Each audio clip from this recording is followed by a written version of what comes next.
Welcome to the Carnivore Cast, the podcast focused on the carnivore diet and lifestyle, with practical advice from successful carnivores, citizen scientists, and top researchers. I'm your host, Scott Meslinski, and I'm here to speak with experts and experienced carnivores to get answers to your biggest and meatiest questions while helping you live your best life as a carnivore.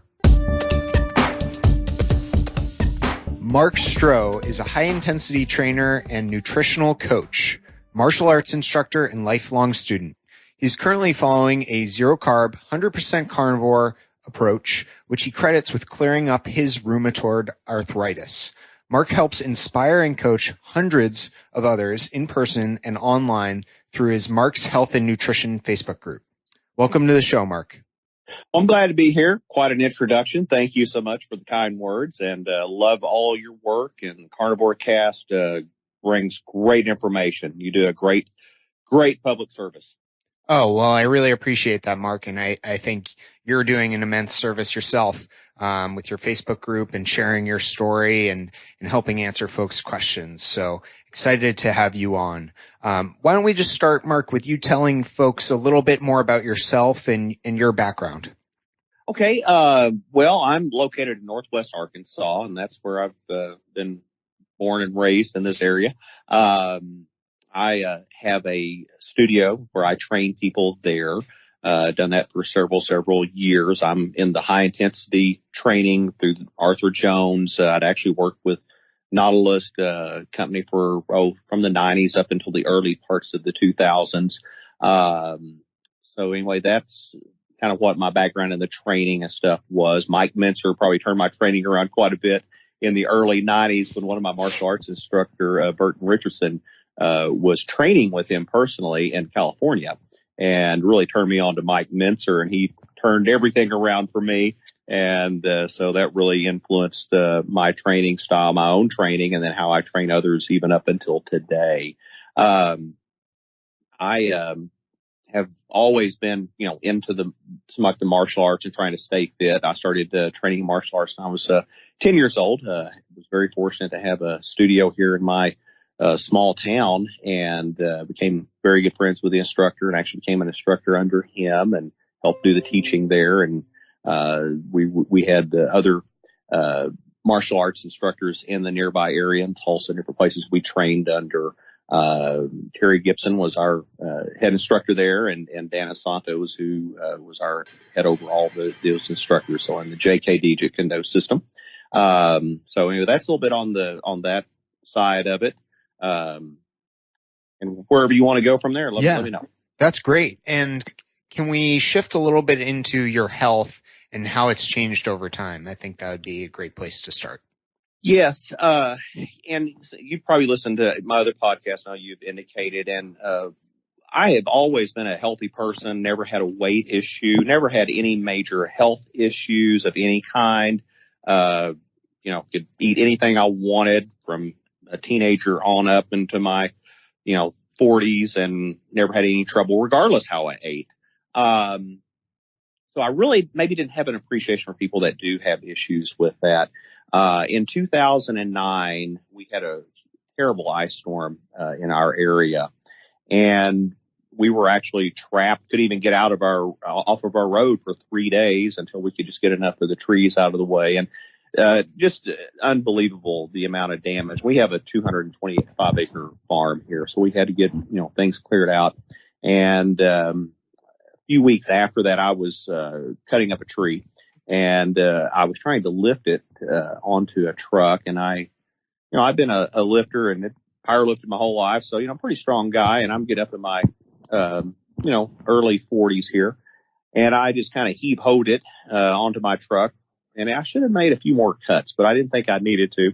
First time it hurt. The second time it hurt worse. The third time it really hurt. And of course, the fourth time was when I had a major injury and required a lot of surgery. And that's where wisdom would have came into that, and I should have stopped before. And that goes with working out, or it goes with just working in general. You should take assessment of things and listen to your body. And I didn't, and that's why I got a major injury. And I was in a very bad shape, and eventually I did have to have surgery, a colon rectal surgery. It was pretty extensive, laid me up for quite a while.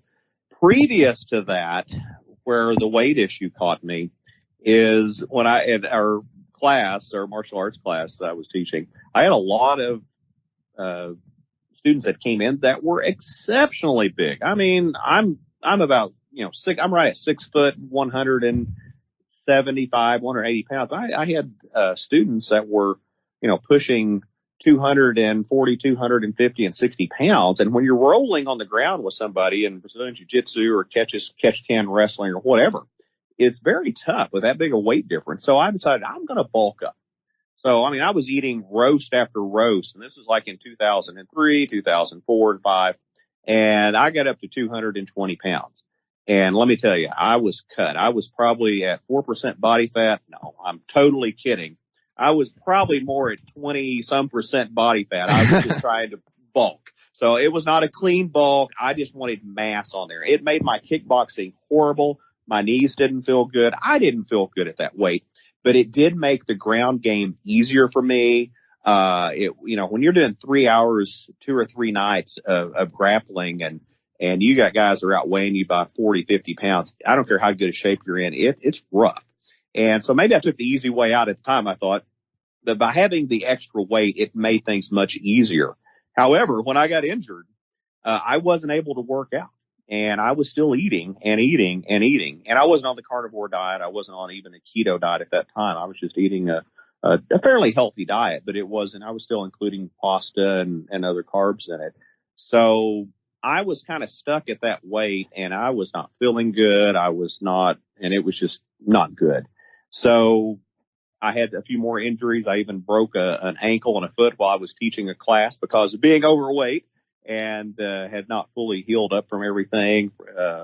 And so that was at the end of 2014. And at 2014, that's when I went on a meat, and I can't say meat only. It was almost all meat. It was meat only with a little bit of sauerkraut. I got away from all my sauces, but I still like to put a little sauerkraut on whatever I ate. I know that's crazy, maybe my German heritage, but I was still eating just a tablespoon or two of that, but it was all meat. So within 2 months, I lost around 60 pounds of weight. And that was, the reason I was trying to get it off so quick was the orthopedic surgeon said more than likely I was going to have a surgery on my foot. He gave me a rehab program. I went to physical therapy, and I asked him, I said, could I lose some weight? He said, well, you're not that overweight. And I said, well, I could lose some weight. He said, sure. Every pound you get off, that's less likely we're going to have to go in and do a surgery. So I was highly motivated not to have another surgery again.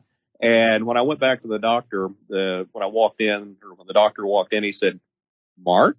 Yes. He says, you weren't kidding about losing some weight. I said, I don't want the surgery, doc. And I didn't have to have the surgery. Wow. So, and that Mark, was kind how of, did you, sorry to interrupt, but No. that initial 60 pounds loss, I didn't know about that. That's crazy. How did you discover a meat and sauerkraut diet? What gave you the idea to try that at the time? Well, surprisingly, back in actually right after high school, when I was in college and lifting, one of my heroes was Vince Gironda. And also, I'm a big Grateful Dead fan. So you know who I'm going to say next. Yeah, there. Right there. I knew about that. Of course, we didn't have the internet in that day and time, but I had, read anything I could from Muscle and Fitness magazine, Iron Man, anything on that. Perry Reeder had some stuff, Arthur Jones Bulletin. So anything I could read on that. And Vince Gironda was one of the guys. Vic Tanny was another guy that was actually more on raw foods, but he ate actually raw meat. I don't do that per se. But that's where I knew that, and I knew how that could shred people. I was totally convinced of that. And when I went on that, it was just amazing. I was also doing fasting, and as a Christian, that's something we are commanded to do. I think again, most Christians have misread that. They think it says feasting, but anyway, it does say fasting. So I was accustomed to doing fasting, and when I combined that with the fasting, the weight loss was just unreal. It was just like, wow. And I do want to make this up front. At this point in time in my life, I was not trying to get a certain body composition. I was not trying to keep the muscle mass. I know that that's not what I would recommend for anybody. My goal was to take mass off my body. So when I went back to the doctor, I would not hopefully have to have surgery on my foot. And it was my lower part of my foot. It was the plantar fascialis. I just finished a Thai boxing session. When I stepped my foot down barefooted, which that's normally how we train. It was on a concrete floor and it just collapsed. And that was probably from being over the weight that I should have been. And again, mine wasn't a healthy weight at 220. I was a very high body fat. And I had never been that heavy or never had that high body fat until then. And I carried that from 2003 up until 2015. So it was, a 10, 11-year process that I was carrying that much weight. Wow. And then what happened after that? I know I mentioned in the introduction, but at some point your rheumatoid arthritis got really bad as well, right? How did it progress from there? Yes. I was already dealing with the joint issues. And at that point, I guess I was in denial. I knew rheumatoid arthritis run heavily on my mom's side of the family, but it was almost all women that had it. I don't think I have any male cousins, none that I know of, that have that, or any male relative that has any rheumatoid arthritis. It was all female. So I thought, well, it's not going to happen to me. And again, going back to martial arts, when I first started, I started in a Vietnamese style of martial arts called Bo Lam Kung Fu. And it was very, very emphasis was on a lot of dynamic braking and stuff. Well, we broke boards, we broke concrete, we broke even coconuts. So we were constantly doing that. And I knew I had done, and this is something I don't recommend to anybody anymore, and we don't teach anything like this, but that was my original instructor. And that was just how they were he was Vietnamese. And so I knew I had tons of damage to my hands. And that was where I was being affected the most with the rheumatoid arthritis. So I blamed it all on the injuries and even boxing. I had several boxing fractures in my hands too. So I blamed it all on the boxing and on the braking. And so I kept thinking, well, that's all it is. There's really not a whole lot I can do for it. I can take some supplements. I can take some glucosamine sulfate, MSM, chondroitin, or something like that. And maybe it will help, but I'm probably going to have to deal with this the rest of my life. And then it was later on is when I was starting to have my thumbs, both thumbs, but my right one in particular, would lock up. I mean, it would just actually lock, especially when I'd wake up in the morning and could not move it. And about that same time, I was starting to see, and I knew what was happening at this point. I still didn't want to realize or acknowledge that's what it was. But I started to see my joint starting to twist, the telltale signs of rheumatoid arthritis. So at that point, I pretty well knew.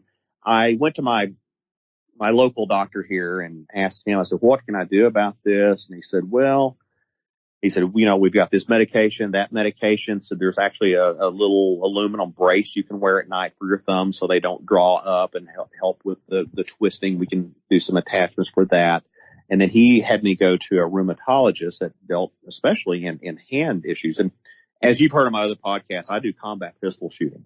And it was at that time, it was just beginning. And I would say that this would have been, 3 or 4 years ago at this time here is when it really started kicking in. But even earlier, it was starting to kick in where I was having a hard time manipulating the gun mechanism, such as dropping a magazine from the gun, slide lock. I know some people are, what is he talking about? But anyway, it's certain mechanical things you have to do to shoot a gun well and shoot it reasonably fast and accurate.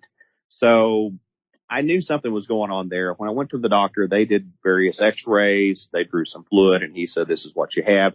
We can put you on, I think Sudladak was a strong anti-inflammatory. They could give me some other shots. Basically, the standard care that there was going to be medication, and most of it was going to be pain medication and anti-inflammatories. Not a good prognosis. He said, this is a crippling form. He said that, this does affect other areas of your body. I said, well, my knees hurt. My ankles hurt, my back hurts. He said, that's just part of it, and it will progressively get worse. So at that point, I knew I had to try something, and I had tried, at that point I knew, there was going to have to be some major things, or what he was saying was going to be coming true. Yeah, that sounds incredibly frightening. I can't imagine what must have been going through your head at that time. And what happened next? How did you react to that? Or were you able to keep rolling at that time? Keep practicing your martial arts? I could do all of that, but at a price. And again, this, to some people that do high volume training, this kind of, and I'm talking about in resistance training, this seems, unusual, but a lot of times in high intensity training, and my clients today, even then, they train, one time per week. And some of your others, it depends. They may train, 2 to 3 times a week, but generally never over that. But generally that's a frequency. So that's usually standard. When I would do a high intensity workout, I'm talking just now on resistance. It felt like I was hit by a Mack bus. It was, or a Mack truck after I was finished. It was just horrible. So I got to the point, I was spacing my workouts further and further away because I guess of all the inflammation, the pain and discomfort afterwards, I was not very functional. I was doing a once a week workout, and my son and I were doing some airsoft training, and I was trying to get behind cover. It's like paintball, similar to paintball. And when I did, I was very graceful, and I hit my wrist with the airsoft gun on a barrier, and it sprang both my wrist. So for 3 weeks, I believe it's 3 weeks, I couldn't work out. I couldn't lift. I couldn't do a bench press. I couldn't really do any pulling, pushing. So I really didn't do anything for 3 weeks. I went back, and I felt great that 3 weeks, except for my wrist. I went back, and I crushed every one of my numbers. I was like, wow, that's amazing. I even this can't be. Did I have the pin right? Did I have this right? Did I have those weights on there right? Yeah, it's all right. So I knew I was probably overtrained. And again, I was only training once a week, but I think with all my inflammation issues, that was too much. So I actually went out to 2 weeks, once every 2 weeks, and that was total body. I was still having some issues recovering even at that length of time. So I went out one workout every 3 weeks. That would translate to about 16 to 17 workouts in a year. Now, I know that just sounds crazy, but for me at that time, that was the only way I could still be able to train other people, train myself, and do martial arts. Because when I would get done doing a martial arts session, it was different, but I was totally wiped out for a day or two. So, and then we have a farm. So we're doing stuff on the farm constantly, that, is pretty hard work. So for me, that was what I had to do while I was dealing with the rheumatoid arthritis. And at that same time, that's when I was trying to eat. I even went to where I was eliminating meat from the eating for a little while. Done that, before I went keto, carnivore, meat only, of course. It actually made it worse. I was trying every supplement you could imagine. I found some relief on a few different things, but I kind of think, did I really, or was it more of a placebo effect because it never lasted? So I think you're just searching for anything that can get you better. And that's what I was in a constant search for. And my fasting, this all happened at a very, very, very good time. I think this was around 2017, early 2017, maybe late 2016. But at that time, my thumbs had got to the point I just couldn't even manipulate my pistol. I could not even with accessories to make the mag drop out. I still couldn't hardly do it. I'd have to actually take my non-shooting hand and push the button, which you can't effectively shoot that way. So it was getting bad. I noticed when I would fast, and I know that's the F word, so I apologize to all the purist, dogmatic carnivores out there. But anyway, we can get to that later. But anyway, when I would fast, within 3 days, I noticed something amazing. My inflammation and pain, I won't say it was totally gone, but it was greatly reduced. And I have, we're big on the Aura rings, but any ring I would have a terrible time. We're talking like 15 minutes, cold water, soap, and everything, trying to get it off of my hand. There were joints with swells. I could, as long as it would be a problem, the ring would just fall off my finger. Like, wow. Well, when I would break my fast, and again, this is just like you start putting things together. within a minimum, and this is the quickest, probably 6 to 8 hours, and that was rare, but within usually a day, all of my inflammation and pain came back. And I wasn't really, I think, making a big connection. I thought, well, it's just fasting, and that's great that it does that because you're probably detoxifying. You're getting rid of all these inflammatory markers. But great, what am I going to do? Fast for the rest of my life? I mean, that's not a great option. So I didn't really think, I don't know. Well, a few times, because I have always loved meat. I've always loved meat. So I would notice if I would break my fast with meat only, guess what? The inflammation and pain did not come back. But being into the health industry and knowing all this stuff, I had been taught you have to have your vegetables, you have to have your fruits, you have to have your whole grains, your pastas, you got to have all that. So it was at that same time as when the Plant Paradox book came out by Dr. Stephen Gundry. And I thought, there you go. That makes perfect sense. The lectins, the phytic acid, the oxalates, the glutens, all of that makes perfect sense. So then I would start experimenting when I would just go, meat only, I would start losing a lot of these pills. So I figured if I would do, and at this point, that's when I had just become aware of Dr. Sean Baker. And Lawrence Neal had him on Corporate Warrior, and I thought, wow, it's interesting. And I had been on these Facebook groups and kind of going into some of those, especially looking at the ones with autoimmune conditions such as rheumatoid arthritis in particular, and psoriatic arthritis too, which is somewhat similar. And so I was seeing all of this, and I kept thinking, I need to go carnivore. And I just thought, this is going to be socially awkward. I don't know if my wife is going to really like this. I mean, her and I both were keto. And I had been keto very extreme, if you want to call it. I was on the very, probably 90% carnivore at that point. But I would still eat some, non-meat items such as, Brussels sprouts, broccoli, cauliflower, asparagus, something like that, but not very small amounts, just a very, very, very small amounts, 1 or 2 servings a week at the most. And I still wasn't getting a resolution. And I had consulted with Dr. Baker, Dr. Paul Marbley, had again been reading all these forums on there, been reading Lisa Bailey's story, Bill Escott, the people, all the people that you would think of, and seeing their resolutions and their people that were on their groups of what was going on. So I talked to my wife, and she said, hey, I think it'd be good to do.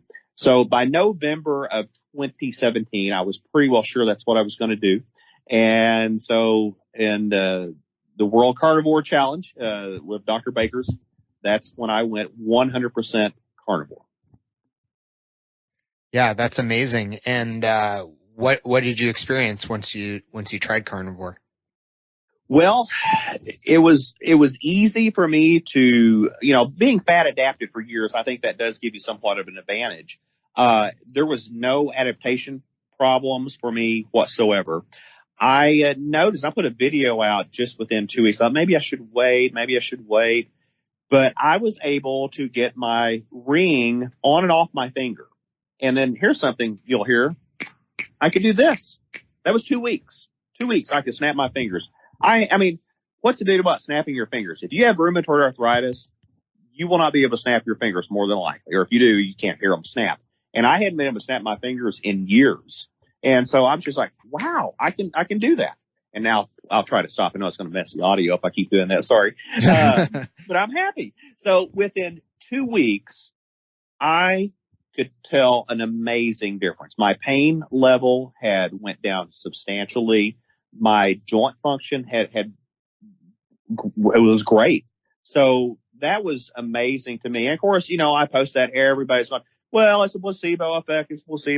And again, in another life, I have a degree in clinical psychology. So I know about placebo effects, and they do exist.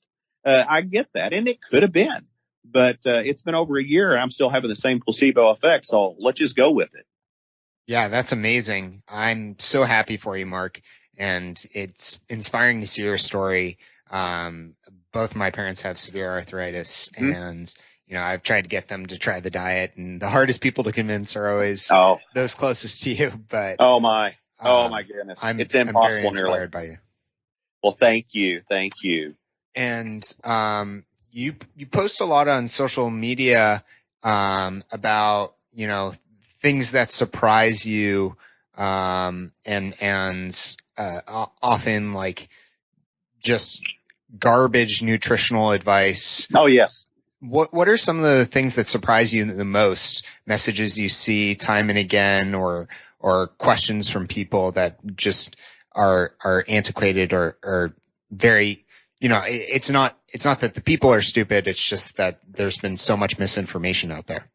Well, I mean, I guess I get critical, but I mean, I was there too. I mean, you know, yeah, you need to eat 6 meals a day. Everybody knows that. You need to have snacks in between or you'll lose all your muscle. You can't digest over 20 to 30 grams of protein at one time. And, you know, you've got to have this and that. If you don't have, you know, 60 to 70% carbohydrates in your diet, you won't have any muscle. You won't have any energy. Your brain doesn't work. So, I mean, yeah, I was there too.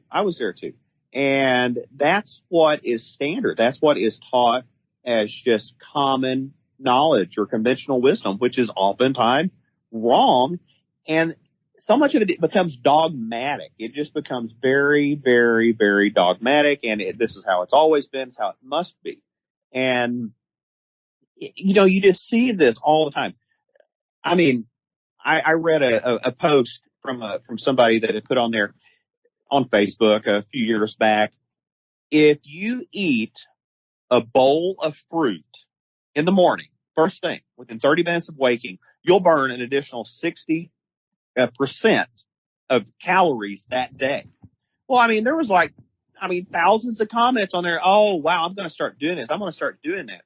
And I'm like, where did you come up with that? You know, I mean, I did not put a post back on there. I don't like to create all the, you know, back and forth. But, you know, so many people will see something like that and just automatically go with it. I mean, if you could burn 60% more calories by eating a bowl full of sugar, basically, essentially, that'd be pretty amazing. But it doesn't work that way. But you just see everything about healthy whole grains. And if you tell somebody that if you had Wonder Bread versus your healthy whole grains, the Wonder Bread actually has less sugar in it than your expensive healthy whole grain bread. And, you know, we're seeing the thing, I've been posting this lately, is you're seeing these people that have continuous glucose monitors. Thank goodness. I mean, I hope this kind of shows people how wrong the American Diabetic Association, their doctors, all these food companies are telling you that, oh, eat oatmeal or eat this healthy cereal. It's so good for your blood sugar. It is so wrong. And you know, it's just crazy when people will eat oatmeal and now they have a huge spike in their blood sugar. They eat, you know, things that you would think or not we would think, but what they are told to eat, and they're seeing these huge spikes in it. So I hope that maybe kind of breaks some of this open. I hope what we are doing can kind of break some of this and kind of disrupt the standard system, because the advice you see on TV, most of it on social media, is wrong. And that doesn't matter if it's working out or if it's eating or almost anything. It is really wrong. And I'm not saying I have some oracle of all knowledge and truth, but I think when you see what people are doing that are working and working well, not working well for a person that's 25 years old and it works great. Let's see what that person is doing when they're later on. So you see Art Devaney, you see Mark Sisson, you see these people that have done stuff long term. You look at Dr. Bruce Ames's research, and you kind of see some of this stuff. And keep an open mind, not fall for every fad. I mean, that's just as bad as being dogmatic. But at least keeping an open mind. Look at the research that comes out, even with people you don't necessarily totally agree with. I don't agree with a lot, definitely, of the eating patterns that Dr. Don Agostino agrees with, but his research on fasting, I think, is very, very enlightening. Rhonda Patrick, I mean, she definitely is not pro-carnivore, but a lot of her information she brings. You don't have to, you know, believe and agree with 100%, but I think at least keep your minds open to that. Yeah, I'd agree with that a lot. And I think you're doing an excellent job, Mark, by sharing your story and being a great example of someone who has improved their health dramatically. And I think one of the things that's so remarkable about it is you were so close to carnivore already. And, you weren't participating in a lot of unhealthy behaviors. You have the community through your church and your family. You have your diet was very on point with mostly animal products and a few small servings of vegetables a week. And you were already fasting, exercising healthy, practicing martial arts. Most folks would say, hey, you really don't have that much headroom to improve, but you noticed all these benefits just from switching to carnivore.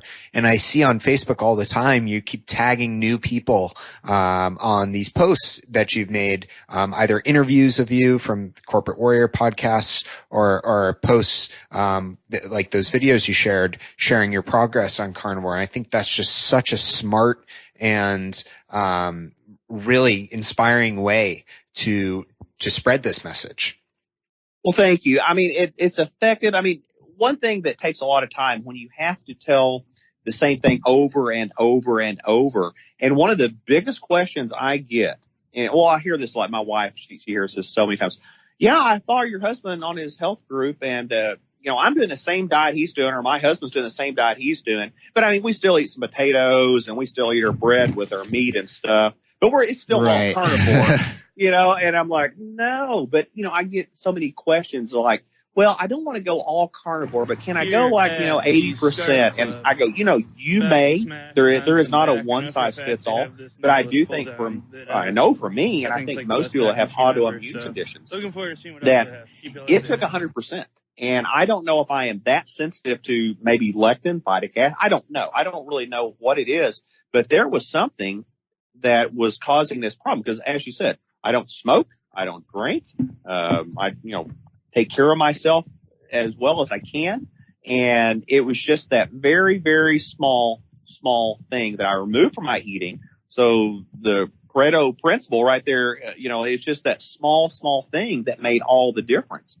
And I'm not going to do this experiment, but it would almost be neat for me to add back in just a small amount of asparagus or broccoli or cauliflower. I'm not going to do that, and just see if my symptoms start coming back. And I think they would. I'm not going to try it, but I think when you find out what is causing it, and when you go with a meat only way of eating, you've ruled out just about everything. So I was only doing water, meat, salt, pepper. And I later added in eggs. I had a little bit of an issue 6 weeks in with the eggs, caused some GI issues. I took those back out, did yolks only later. No problem with yolks only. And then within about 6 months in, I started craving eggs like really, really badly.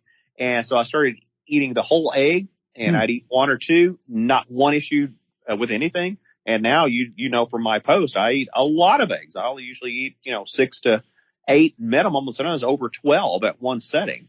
So, when you eliminate everything that could possibly be causing you the problem, and eggs, especially the white portion, there's a possibility that could have been causing some of my problems too. Doubtful, but it does cause some people some issues with the promoting histamine release, especially on the allergen side, maybe GI side. So when you do that, if you did want to add something in, you could add, one thing at a time. And it's the ultimate elimination way of eating. Yeah, that's great. And I think I've heard other stories of folks like Amber O'Hearn, and many other from the keto community who have just cut out those last couple, handfuls of nuts or servings of vegetables a week, and have noticed remarkable changes in autoimmune conditions, depression, which I think is just something that really needs to be investigated and warrants questions like the ones you're asking. I absolutely agree with that. I was a fanatic as far as eating cheese and nuts before I went 100% carnivore. Not one craving for those. So that tells me my body doesn't need them, because I've not had one craving for any of those, and that was something I ate a bunch of. Yeah. And I was the same way. I used to eat a much more diverse ketogenic diet, and a lot of the cravings just completely disappeared. Oh, they're gone. Yeah, no cravings, no hunger. Yeah, none of that. And Mark, just for folks who aren't familiar, and I will link to your Instagram, Facebook page, all that in the show notes. But for folks who aren't familiar with what your daily meals look like and how you implement your version of carnivore and fasting, can you talk us through what, a day of eating or your average eating style looks like? Well, can I say that Moses came down and handed me a tablet that told me how to do carnivore, and my way is the only way. And if you don't do it exactly my way, I'll kick you out of the group and I'll say you're an idiot. No. That to me is so non-helpful. It's almost like the vegan version of some of the very dogmatic people on this. There is no one size fits all. There's a one size maybe that fits most. But on mine, I keep it as simple as possible. I'm kind of like Steve Jobs on this. I don't like decision fatigue. I don't wear the same clothes every day, but maybe that's the next step on that too. But generally, every day is going to be around 20 ounces or so of high-fat, non-grass-fed ribeye. Usually I eat it rare to medium rare, and I broil it on the stove. I do cook it usually in butter is what I generally cook it in. And I will have eggs with it. We have like I mentioned earlier, we do have a farm. We have cattle, chicken, horses, and several other animals too. But so we have our own eggs here. So I eat anywhere from a minimum of usually 6 eggs to as many as 12. Usually the higher amounts after a pretty heavy workout. So that is usually what I eat per day. Just water. I only season with salt and pepper. I go pretty heavy on the salt. I do like the salt. I know some say, oh, you don't need the salt. Some say you can't live without the salt. I don't know. I tend to do well with the salt. It tastes better with it. That could change later on, but I do use those two things. I actually broil my steaks. My wife got me away from grilling. She broiled a steak for me, and I thought it was going to taste horrible, and it was awesome. And I like taking the juice from the cast iron pan and pouring it back over the steak, and it's delicious that way. So I do that pretty much every day. Occasionally, I will have a roast. I eat almost only beef. I seldom eat anything other than beef. I will occasionally eat a little bit of bacon, a little bit of pork, but it's very, very, very, very infrequent that I do that. No poultry. I can eat poultry. I can eat chicken, or I can eat turkey and eat, I don't know, probably 2 pounds of it, and I bet I'll be hungry within 3 or 4 hours. Once I eat my meal, I'm usually just one meal per day. And if I'm hungry, I'll eat. And if I'm having hunger pains, which is rare, I will eat again. And I'm not saying you have to eat one meal a day. It just works well for me. It works well with my training. It fits in really, really well with that.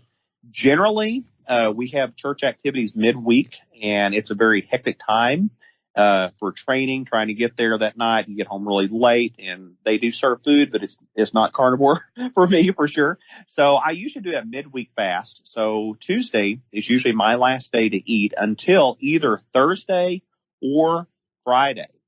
Also, if you figure up the amount of food I eat per week and divide it by 7, my average meal cost per day is around $4.60 to 80 cents. And I hear people say all the time, I would eat carnivore, but I can't afford to eat them steaks all the time. Well, they're not looking around. They need to make friends with a local butcher or a farmer. I can get steaks for under, $5 a pound. And it's really good, very good quality. And, even though I have my eggs for free, you can still find eggs relatively cheap. So that's not a problem for most people. When you don't add in the pop, you don't add in, as Jimmy Moore say, the crappy garbage, and that's almost everything else. And you're not snacking all the time. I'm not eating 3 meals a day, 6 meals a day with snacks or whatever. I'm not doing protein supplements. I'm not doing, any of these supplements that people think you have to have. It is very, very inexpensive. I don't think any sugar burner can compete with me on eating as far as the price goes. So, and on the fasting, one other thing too that I do on that, I usually do like I said, a 48-hour to 72-hour fast during the week. So that comes down to anywhere from 5 to 6 meals total in a week. Every 3 to 4 months, I do a extended fast. So it's over 3 days. Generally, it's up to 5 days, somewhere around that. I've went as long as 8 days, but I don't do that very often at all. I will do that. And I'm a little agnostic. I know all the arguments on both sides. I know if you're a carnivore, you're continually in autophagy. You don't need it. All this. I know all that. I get it. I understand it. But I'm a little agnostic. When I look at all the other research coming from all these other people, I do not see a downside of fasting. I'm not saying you have to fast, but cancer runs in my family. We've dealt with it. It's a very sad thing. We see people all the time. I see people. I will be 50 in March of 2019, and so I see it all the time. People my age or younger with cancer, and people that are very have led healthy lives. So I think for just the autophagy alone, for getting rid of cellular debris, I see no downside to it. And if somebody wants to fast, great. If they don't want to fast, that's great too. Who's right? Who's wrong? I don't know, but I can't see the cost benefit analysis. If you want to look at it way, I don't see a major cost for me by doing an extended fast once every 3 months and then doing a midweek fast as well. Yeah, that's great. I think that's a really effective strategy. I personally eat more frequently just because, I'm young, I'm training more often. I used to practice high intensity training. For the last few months, I've been undergoing an experiment where I train a little bit more frequently, still shorter workouts, 30 to 40 minutes in length, including warm up. Yes. But I do eat smaller, more frequent meals just because it tends to work better for my digestion and my sleep as well. But that's excellent and sounds like, it's working very well for you. And for folks who haven't seen a picture of Mark yet, go check out his Instagram and Facebook page. He looks ripped. So I hope I look half as good as you, when I'm your age, Mark. Well, thank you. Of course. And, one thing we haven't talked about much on this show, but would love to hear a little bit more about how you define it is exercise. And just maybe the shorter version, what is high intensity training, and can you kind of define it for folks who aren't familiar? Okay. Arthur Jones is the father of high intensity training. Now, he wasn't the first one to do it. He's the first one that really kind of put it as one system. Perry Reeder did a lot of this. You can look back to others that kind of did similar methodology. Jack LaLanne, in a lot of ways, he actually went to failure, although he did more frequent and often workouts, longer workouts, I should say. But the main aspect of it was Arthur Jones had been interested in this for many, many, many years. In Africa, he studied animals, and he was interested in how they so-called trained and how often humans were training what he was told. And he had injured himself through several different times through listening through bad advice of explosive training and different things like that. So in the early 70s, when he came back to America, he was looking at the most efficient way of training. Do you need to do, at the time, like Arnold Schwarzenegger was doing, marathon workouts that consisted of 6 hours to even sometimes double that a day, 6 days a week? And, somebody with that blessed genetics, it probably wouldn't matter how they worked out. I mean, it does to some degree. They're going to get pretty good results regardless. So he started, studying that. And do you need 6 sets for each exercise, or do you need 4? Do you need 2? So eventually all that came down to, he came down to 1 set to total failure, or at least near failure. And his workouts up until later on were generally under 30 minutes and done no more than 3 times a week. Now, some of his workouts on some people were a little bit longer, but generally at 30-minute range and no more than 3 times a week. Later on, Ken Hutchins, Dr. Ellington Darden, that's actually Dr. Hutchins, and Mike Mincer, and a few others that had trained with Arthur Jones in the late 80s and 90s, they had really started paring that down. So a lot of people were only doing 1 session per week, and Mincer even was doing 2 different exercises, and he would only have them do that once every 4 to 7 days and do a different 2 exercises the next session. And that was kind of how it was. Dr.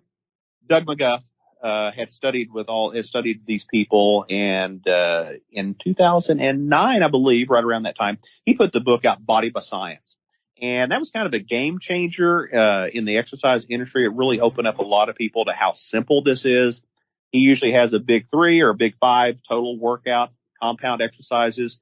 Each session is done in under 20 minutes. A lot of times, it's usually 12 minutes for a big 5 workout. And that kind of opened it up. He's been on a lot of different podcasts. He's been on YouTube quite a bit. That really kind of broke open a lot of the people that had never heard of high intensity training or knew the methodology behind it. But it's very time efficient, very effective. It's very hard to do. I will say it is for some people. It's very, very hard to do. What has probably changed since his book has came out is that you have several facilities that really focus on professionals, busy people who time is money. So you have lawyers and doctors and executives, and they don't want to live in the gym. They don't want to be a CrossFit person that, gets to brag about being in the gym 6 hours to, whatever a day. They don't have time for that. Time is money. I mean, they're billing people out, $500,000 an hour. So every minute they're away from their work, they're not making money. So they go to these places. They're in and out for 20 minutes once a week generally. And that has really been catching on quite a little bit. You have several great trainers out there. Drew Bay is wonderful and been around for quite a while. Fred Hahn, Adam Zickerman, my friend Doug Holland in Shreveport, which also is a carnivore now. He's went carnivore and his psoriasis is gone. And my issue with psoriasis was not as severe as his, and others went away along with my, tendonitis and other issues. So there are quite a community of high intensity trainers out there. It's just not as common as the conventional, high volume training methods. Yeah, that's great. And just for folks, I'll definitely link to all this in the show notes. And I think the best resource for everyone, one is the book Body by Science by Dr. Doug McGuff. Absolutely. Two, yes. Check out Lawrence Neal's Corporate Warrior podcast. I'll certainly link to that.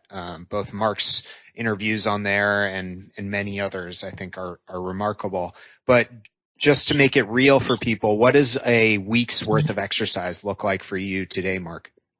Well, now it looks a lot different than it did when I had the rheumatoid arthritis issues. And let me back up just a little bit. After I was getting such good results in the first part of 2018, within the first 6 weeks, I'm a sore chaser. And I know that, there's some people, it doesn't matter what you put them through. They're not going to be sore. They're not going to have the delayed onset muscle soreness, but I always did. And a lot of that was from the rheumatoid arthritis. So for me, a lot of times, if I don't feel sore after a workout, I don't think I push myself, even though I probably did. So before, once every 3 weeks was all I was getting in. Well, I was actually doing 3 to 4 workouts, high intensity workouts in 1 week. Now, this wasn't something I wanted to do.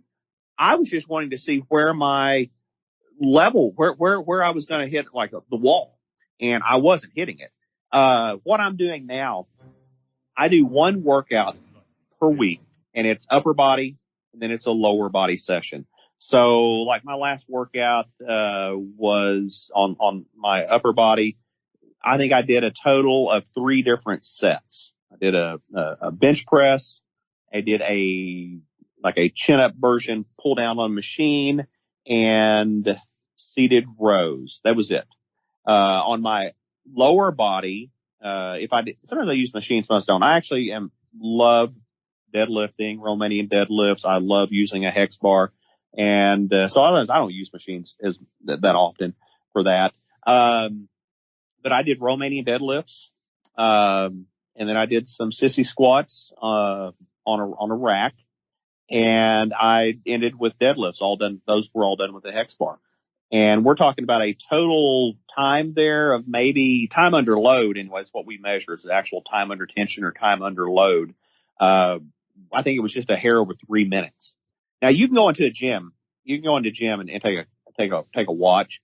And if you watch somebody's workout session, their time under load may be no different than a high intensity person. Actually, it may be less. I don't care if they're there an hour, because posting your pictures on Instagram or looking in your mirror, getting all the selfies, or drinking your pre-energy, mid-energy drink, post-energy drink, mixing your shake up, or, going around talking to everybody in the gym or looking in the mirror, that's not part of the workout. You don't have any tension on your muscles.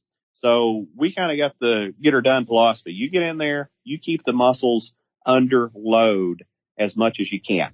There's no fluff in this. That to make, especially the cardiovascular portion of this work.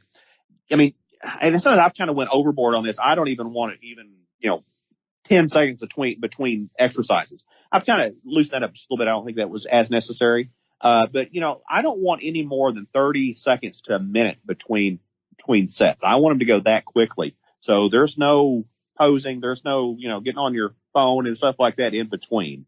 So we try to keep it moving along, keeping that time under tension high. So my workouts are usually no more total time, not time under tension, but never more than 10 minutes to 12 minutes per week. And that's just on that. Now that doesn't include, martial arts or, if I'm doing boxing drills or something like that. That's just the resistance portion. I do not do any kind of cardio except occasionally. I can do this now. I was talking to Zach Bitter and Dr. Sean Baker about this, but I can do my sprint intervals, and I do like doing those. I like, going all out for, 10, 15 seconds and then doing a minute and a half or so where I'm just kind of walking, fast and then go all out for, 10 or 15 seconds and do those intervals and do, 6 cycles or so of those, and do those every now and then too. Yeah, that's great, and great to see that you've been able to do more thanks to the diet. And do you think high intensity training and carnivore work synergistically? Well, I'm hoping it does with the broader audience. I'll just be quite honest with you. The high intensity community has been very shaped by a lot of the bodybuilding aspects. And with bodybuilding, that's a different mechanism. I think I don't have the genetics for bodybuilding, but if I did, I don't know if I wouldn't have to eat carbohydrates just to eat enough food, because I'm so satiated once I eat. I eat a lot, but I don't even think eating multiple meals a day. I'm not saying you can't do it, because there are obviously people do it, but most of the high intensity community kind of goes by the 60% carbohydrates philosophy minimum. And so, I think Lawrence Neal has helped bring some of this in. I think maybe some of my stuff has helped. Seeing Doug Holland. Doug just went carnivore this year. And let me tell you, Doug is just a phenom. I mean, one of the strongest pound for pound people on the earth. Oh, unreal. He's 59 here just real shortly.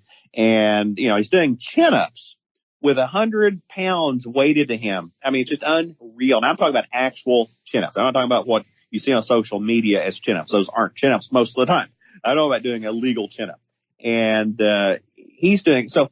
I think everybody that has been in this high intensity training that believes more that you've got to have these high carbohydrates, you're just going to lose all your muscle, you're not going to have any energy. I'm hoping they see that's not true. And again, do you want to do something that gives you maybe a youthful body and a look for temporary means, and then when you get in your 50s and 60s and 70s, it's not been the healthiest thing for your lifestyle? And I'm not saying that that's not. I know even people that do eat higher amounts of carbohydrates, there are some very healthy people, not saying that. But I think it's harder for people to not have some of the pitfalls of the high carbohydrate mentality, especially when they don't work out as much, when they're not 30 years old, especially when they get in their 50s and 60s. That's very hard to keep a fit level, in my opinion. It really is. So I'm hoping that more of the people in the high intensity community will see what I've done, what Doug is doing, and what Lawrence Neal, what Dr. Ted Naiman, who my goodness, look at Dr. Ted Naiman. I mean, he's just amazing what he looks like. So many others that do the high intensity training that are doing the highly carnivorous way of eating, and they're strong. They look the part. So hopefully leading by example will get others to experiment with it. Yeah, that's great. And I think high intensity training is just such an efficient, effective, and safe form of exercise. I'm a huge advocate of it. And so few people lift weights. And hopefully when you get people eating better, more nutrient dense food, they can just naturally find the energy to want to work out more. And we can use the same messages of simplicity and trying it that we do for protein and its importance as we can for lifting weights. It's not just about, building muscles for being able to lift stuff and function and look good, but it's so important, as Dr. Gabriel Lyon says, as the muscle of longevity. That's right. That's right. And that is so true. Dr. McGuff, he always says, you want to have the muscle muscle on your body for a physiological headspace or headroom. He said you want that in reserve so you do not have issues with sarcopenia when you get in your 60s and 70s and 80s.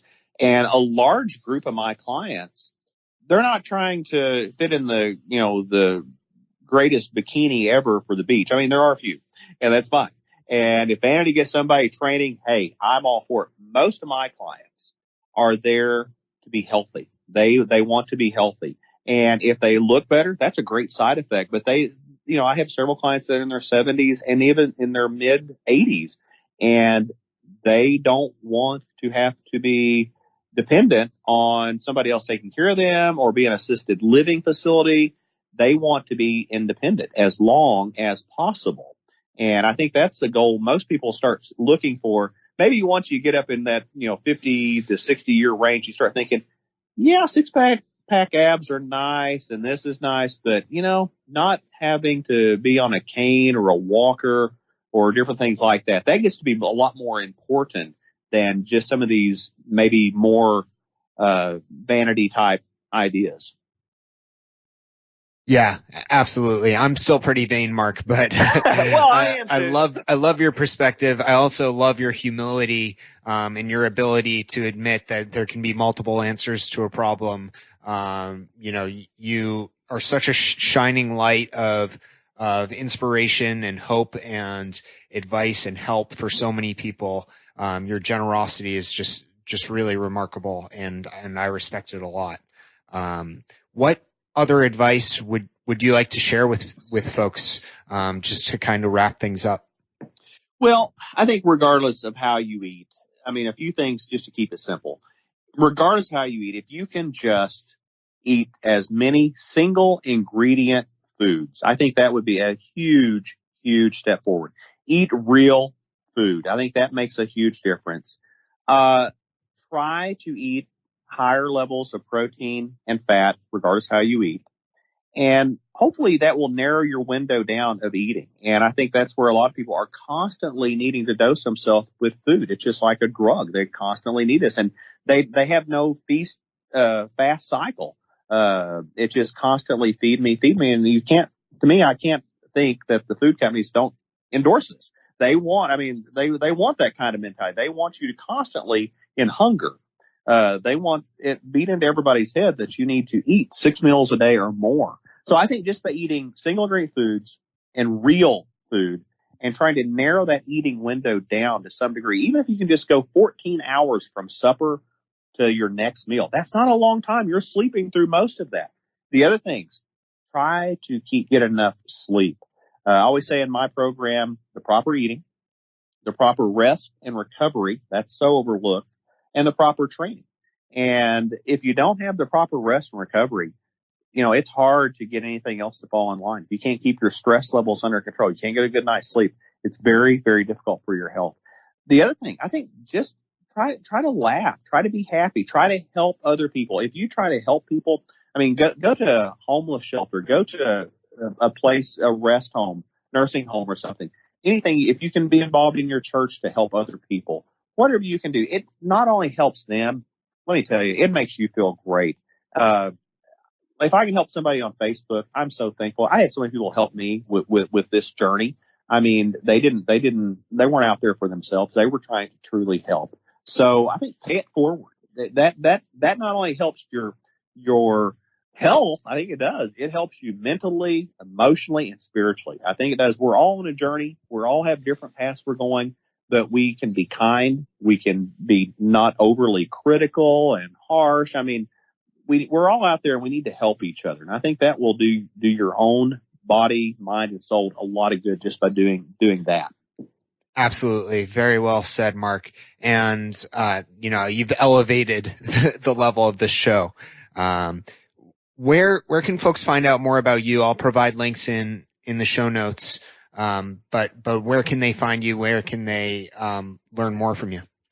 Yeah, I'm on social media, of course. I have a Facebook group. It's a closed group, but people, if they want to come there, great. I've even had vegans that come there, and I've had some that I go, now, if you're coming here for an argument, this isn't going to be the place you need to be. But it's called Mark's Health and Nutrition Group. They can also see it just from my personal page, which I don't care. It's Mark and then an N, Lori, Lori, Strough, Strough. And they can find it that way or through that. Mark of Health. I have a page up also called Mark of Health. That's just a page that you can like. I'm on Instagram. It's just Mark and _ Strough, Strough. And Twitter, it's at Mark Strough. I think that's all, Mark Strough on Twitter. And the last name, it's German, it's a little hard, but it's Strough.